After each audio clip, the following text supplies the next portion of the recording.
მოგესალმებით, შემოძვირფასო მეგობრებო, მე ვარ ვიქტორია. კეთილი იყოს თქვენი მობრძანება. აქ და დღეს მინდა შემოგთავაზოთ მოკლე საჯარო გაშლა თემით მესიჯი სამყაროსგან. მოდით დავარიგებ ახლავე ვარიანტებს, სულ ორი ვარიანტი გვექნება. პირადი კონსულტაციის მსურველებმა მომწერეთ პირადში და მოდით ვნახოთ რა მესიჯი აქვს სამყაროს თქვენთვის ახლა ცხოვრების ამ ეტაპზე, როდესაც ეს ვიდეო შეგხვდათ ან გადაწყვეტეთ ჩაგერთოთ. ნახოთ აბა მესიჯი სამყაროსგან პირველ ვარიანტს და მესიჯი სამყაროსგან მეორე ვარიანტს. ახლავე დავამატებ ქვებსაც, უფრო კარგად რომ შეძლოთ არჩევა პირველი ვარიანტი და მეორე ვარიანტი.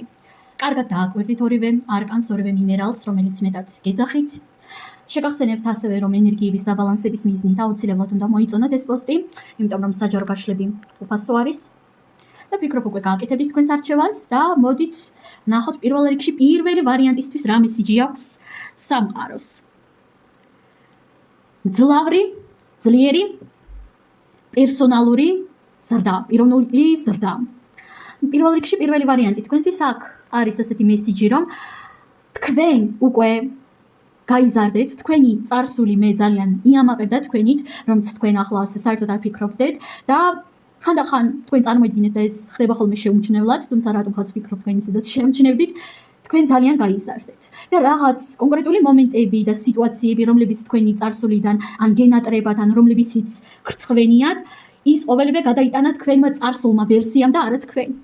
იმიტომ რომ თქვენ ახლა ხართ სრულიად სხვანაირი ადამიანი. თქვენ უკვე გაიზარდეთ და გარდა ამისა თქვენ აგრძელებთ წინსვლას და აგრძელებთ ზრდას. არ აქვს მნიშვნელობა თქვენ ახლა ხართ 10 წლის, 90-ის თუ 290-ის. დამიჯერეთ, სანამ ადამიანები ვცოცხლობთ, ვარსებობთ, მანამ შეგვიძლია ზრდა და მანამ შეგვიძლია განვითარება. და თქვენ ნამდვილად არ ხართ ამის გამონაკლისი. თქვენ იზრდებით და იზრდებით და სამყარო თქვენით დამიჯერეთ ამაყობს. თქვენი ემოციური ინტელექტიც ვითარდება. დავამატოთ კიდევ არკანები და ვნახოთ რა მესიჯი აქვს სამყაროს პირველი ვარიანტისთვის. სასწაული. პირველ რიგში აქ მოვიდა ასეთი მესიჯი, თუ მე მიყურებენ ახლა ჩემი კოლეგები, პრაქტიკოსები, ამ შემთხვევაში მოდით ვიქნები პირდაპირ და გეტყვით იმას, რომ დროა მიმართოთ გლამურისა და სილამაზის მაგიას. ან თუ თქვენ ამ სფეროში მოღვაწეობთ, მინდა გითხრათ, რომ ძალიან კარგად გამოგდით, ხოლო რაც შეეხება დანარჩენ ენერგიებს, პრაქტიკოსებზე რომ არ გადავიდეთ, მე აქ ვიტყოდი ასეთ ინფორმაციას, რომ თქვენში არ აქვს მნიშვნელობა თქვენ მამაკაცი ხართ თუ ქალბატონი, თქვენში არის ძალიან დიდი სილამაზე, ძალიან მძლავრი მაგნიტიზმი, თქვენ ძალიან მარტივად იზიდავთ ადამიანების ყურადღებას, რაც რა თქმა უნდა, ხანდახან შეიძლება იყოს პოზიტიური, ხანდახან შეიძლება ნამდვილად იყოს შურიანი და ნეგატიური, მაგრამ სამყარო ყოველთვის თქვენს გვერდით არის. და სამყარო ყოველთვის ხელს შეუწყობს თქვენს შინაგან და პიროვნულ ზრდას. სულ ეს არის პირველი ვარიანტი, უღრმესი მადლობა და ნახოთ მეორე ვარიანტი თქვენთან რა მესიჯი არის. ნახეთ პირველ რიგში აქ მოდის ასეთი ინფორმაცია, რომ თქვენი სენსიტიურობა, თქვენი გრძნობიალობა, ის რომ თქვენ ხართ ემოციური, სენსიტიური. სიღრმისეულად აღგიქვამთ ყველაფერს და ძლავრად გამოხატავთ თქვენს ემოციებს. ეს არ არის რაღაც ცუდი. ეს არის პირიქით რაღაც ძალიან იშვიათი და სასწაული თქვენში.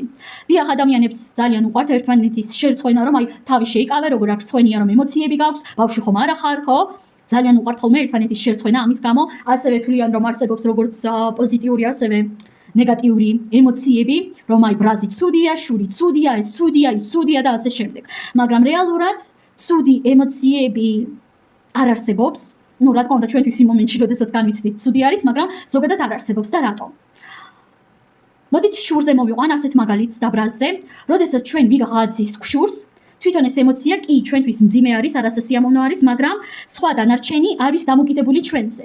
ჩვენ შურის გამო ამყვებით თუ არა ამ ემოციას და რამეს დავუშავებთ თუ არა ადამიანს, ეს არის ჩვენი არა ემოციები, არამედ ჩვენი პასუხისმგებლობა, ხო?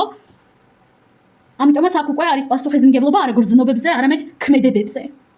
შური კი ცუდი ემოცია არის, ხო? განსაცდელად, მაგრამ ეს გრძნობა ჩვენ გვასწავლის იმას, რომ აი ჩვენს ესა და ეს გსურს პირობითად. ჩვენს გსურს, არ ვიცი, ასეთი კავა, ან ასეთი ტანსაცმელი, ან ასეთი სიცოცხლე, ხო? ხვდებით ხომ? ბრაზიც იგივენაირად ბრაზი და აგრესია ზოგადად არის იმის მიმანიშნებელი ემოციები, რომ ჩვენი პირადი სივრცე იყო დარღვეული სადღაც, რომ ჩვენი პირადი სივრცე დაარღვიეს და ჩვენი თავი ვერ დავიცავით ან არ დავიცავით სადღაც, ხვდებით ხო? ამიტომაც ნეგატიური ემოციები შეიძლება ნამდვილად ითქვას, რომ არ არსებობს, ამიტომაც ნურს გაკიცხავთ საკუთარ თავს იმის გამო, რომ რაღაც კონკრეტულს განიცდით, ნუ ეჩხუბებით საკუთარ თავს და რა თქმა უნდა, იყავით პასუხისმგებელი საკუთარ ქმედებებზე და მაინც და მაინც ადამიანს თუ გაუბრაზდით თავში, ნუ ჩაარტყავთ, ხო? და ნუ რაფერს ნუ დაუშავეთ, მაგრამ ამავდროულად საკუთარ ემოციებს ნუ გაკიცხავთ, ნუ ჩათრგუნავთ, უბრალოდ მოусმინეთ და დაამუშავეთ ისინი. საიდან წამოვიდა ეს ემოცია, რატომ განვიცდი ამას? დავუსვით საკუთარ თავს ასეთი შეკითხვები. დავამატოთ არკანები და ვნახოთ, რა მესიჯი აქვს სამყაროს მეორე ვარიანტისთვის. ნახოთ აბა კიდევ.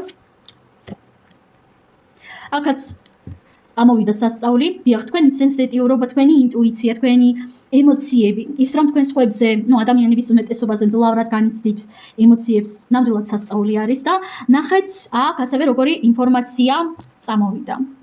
პირველ რიგში თქვენ ბევრად უფრო რამდენად უცნაურად და ბანალურადაც არ უნდა ჟღერდეს, ბევრად უფრო ჭკვიანი ხართ, ვიდრე შეიძლება ფიქრობდეთ, ვიდრე შეიძლება დემონსტრირებდეთ და ვიდრე სხვები მიგითითებენ. ზოგადად სხვებმა, რა თქმა უნდა, არ უნდა მიგითიდონ თქვენს ჭკუაზე და ინტელექტზე, ხო, იმიტომ რომ ყველა სხვადასხვანაირი აზროვნების სტილი გვაქვს პირველ რიგში. ზოგს მეტად ემოციური, ზოგს მეტად ინტუიციური, ზოგს მეტად ანალიტიკური და ეს ავტომატურად იმას არ ნიშნავს, რომ ერთი მეორეზე ჭკვიანი არის და ასე შემდეგ, ხო?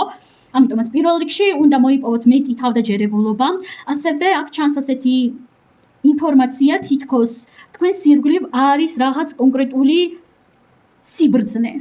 თითქოს თქვენს ხელში არის რაღაც კონკრეტული ცოდნა.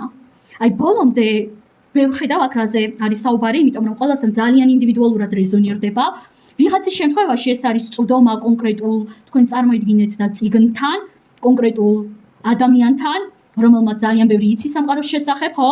მაგრამ ეს არ არის რაღაც ცოდნა, მაგალითად ჭორებზე ან რაღაც ასეთ ბანალურზე. ეს არის რაღაც შინაგანი სიბრძნე და თითქოს ასეთ რაღაცასთან გაქვთ თქვენ წვდომა. და აქ თქვენ სამყარო გეუბნებათ იმას, რომ ეს წვდომა არის თქვენი ძალა.